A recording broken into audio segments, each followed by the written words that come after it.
한반도 대운하 기억하십니까? 이명박 전 대통령의 대선 당시 1호 공약이었죠. 경제적 타당성과 환경 영향을 놓고 논란이 끊이질 않자 결국 취임 첫 해 국민이 반대한다면 추진하지 않겠다고 접었습니다. 현실성 없는 초대형 국책 사업을 내걸었다가 체면을 구기고 국민적 신뢰도 흔들리는 우를 범했다는 지적입니다. 이제 대선까지 남은 220일, 여야 후보들 속속 공약을 내놓고 있습니다. 특히 1호 공약은 중요합니다. 후보들이 생각하는 시대 비전, 또 무엇이 우리 시대 문제인가가 상징적으로 드러나기 때문이죠. 지난 대선 때 문재인 대통령의 1호 공약은 공공일자리 창출, 자유한국당 홍준표 후보는 미국 전술핵 도입을 내세웠습니다. 무엇이 국민의 공감을 더 받았는지 결과가 말해줍니다. 이번 대선으로 돌아와 보겠습니다. 경선이 한창 진행 중인 더불어민주당, 많은 후보가 이미 1호 공약을 내놨습니다. 한번 살펴볼까요? 우선 이재명 후보입니다. 1호 공약, 기본소득이 아니라 바로 이겁니다. 제1공약으로 전환적 공정성장을 통해서 우리 경제 성장률의 우하향을 멈추고 우상향의 지속성장으로 전환시킬 것을 약속드립니다.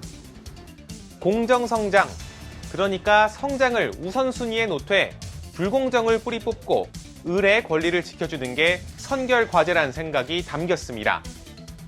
전매 특허처럼 여겨져 온 기본소득은 공정성장을 이루기 위한 수단이라는 설명입니다. 이낙연 후보도 볼까요? 삶에 직결되는 모든 분야, 삶을 위협할 수 있는 모든 요인, 이것을 망라해서 국민들의 삶을 지켜드리자. 이것이 신복지입니다. 생활 모든 영역에서 최저 기준을 보장하겠다는 겁니다. 이런 복지 정책을 통한 중산층 확대가 우리 사회에 가장 필요하다는 인식이 깔렸습니다. 정세균 후보의 1호 공약은 충청과 전북, 강원을 아우르는 신수도권 조성입니다. 세종의사당과 청와대 세종집무실 건립 등을 공약하며 국토 균형 발전을 이번 대선에서 승부수로 띄운 겁니다.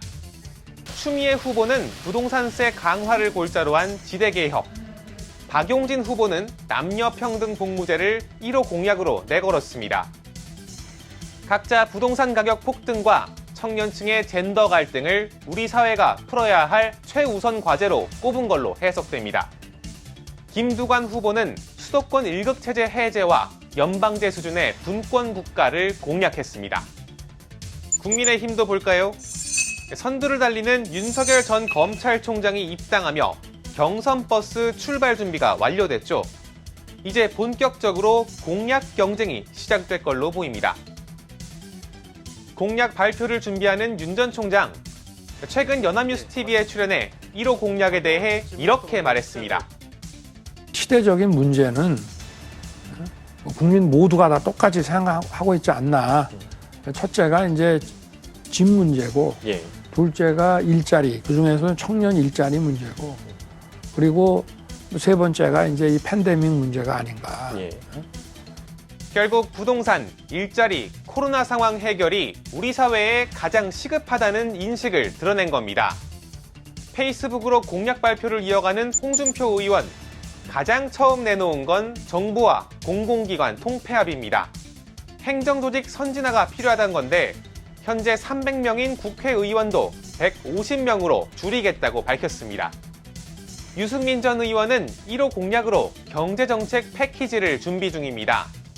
그간 발표했던 공정소득, 부동산세 축소, 그리고 국민연금 개혁 등이 담길 예정입니다. 원희룡 제주지사의 1호 공약은 신혼부부 반값 주택입니다. 영끌하지 않고 내 집을 살 수 있도록 자부담 반, 국가 찬스 반, 반반 주택을 실현하겠습니다. 하태경 의원은 법무부 폐지, 윤희숙 의원은 귀족노조 철폐를 1호 공약으로 내세웠습니다. 각자 문재인 정부가 추진한 검찰개혁을 돌려놓는 일과 노동시장 개혁이 우선 과제라고 본 겁니다. 각자의 고심과 철학이 녹아있는 공약들 좋습니다. 하지만 앞서 본 한반도 대운하 공약처럼 공수표가 돼선 안 되겠죠. 겉으로는 화려하고 그럴듯해 보이지만 현실성이 있는지는 잘 따져볼 필요가 있습니다. 특히 대선 주자 공약은 과감한 내용이 담기는 경우가 많습니다. 점진적 정책을 내놔서는 유권자의 눈길을 끌기가 어렵기 때문입니다. 기본소득 지급이나 주택담보대출 비율 상향과 같이 이번 대선에도 재원이나 부작용을 따져봐야 하는 공약이 적지 않게 나오고 있습니다. 전문가들은 공약에 대해 후보와 당 차원의 책임성을 강화할 필요가 있다고 지적합니다. 후보별 공개검증 토론회 같은 게 하나의 방법이라고 생각합니다. 각 후보마다 정책 공약을 발표하고 시민검증단이라든가 온라인 검증단을 구성해서 서로 간에 직접적으로 토론하고 질의하고 응답하는. 앞으로 대선전이 본격화되면 귀가 솔깃한 공약 많이 나올 겁니다. 하지만 그럴수록 실현 가능성에 대한 더욱 철저한 검증 필요합니다. 공약의 옥석을 가리는 일, 결국 유권자의 몫입니다. 지금까지 여의도 풍향계였습니다.